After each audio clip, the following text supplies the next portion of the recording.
2013 সালে মহেন্দ্র সিং ধোনির অধিনায়কত্বে Bharat champions trophy জিতেছিল আর সর্বশেষ বিশ্বকাপ জিতেছিল 2011 সালে। অভিজ্ঞ অলরাউন্ডার যুবরাজ সিং এখন ভারতীয় ক্রিকেট দলের দ্বিতীয় ইনিংসের জন্য প্রস্তুত। আসন্ন চ্যালেঞ্জের জন্য টিম ইন্ডিয়াকে মানসিকভাবে প্রস্তুত করতে ভবিষ্যতে মেন্টরের ভূমিকা পালন করতে চান যুবরাজ সিং। গত বছর 2023 বিশ্বকাপের ফাইনালে অস্ট্রেলিয়ার কাছে হেরে আইসিসি ট্রফির অপেক্ষা আরও বাড়িয়ে দিয়েছিল ভারত। 2013 সালে মহেন্দ্র সিং ধোনির অধিনায়কত্বে ভারত চ্যাম্পিয়ন্স ট্রফি জিতেছিল আর সর্বশেষ বিশ্বকাপ জিতেছিল 2011 সালে। যুবরাজ সেন্টার অফ এক্সিলেন্সের উদ্বোধনী অনুষ্ঠানে বলেন, আমি মনে করি আমরা অনেক ফাইনাল খেলেছি কিন্তু একটাও জিততে পারিনি। 2017 সালে আমি একটা ফাইনালে অংশ নিয়েছিলাম যেখানে আমরা পাকিস্তানের কাছে হেরেছিলাম।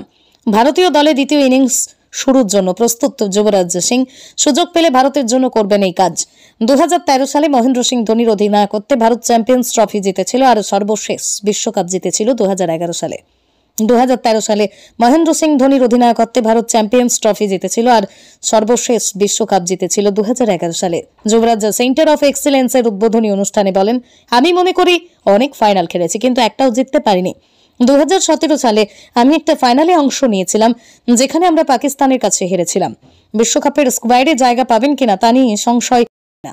আগামী বছরগুলোতে অবশ্যই আমাদের এই বিষয়ে কাজ করতে হবে। একটা দল হিসাবে, একটি দেশ হিসাবে এবং একটি ভারতীয় দল হিসাবে আমাদের চাপের মধ্যে আরও ভালো করতে হবে।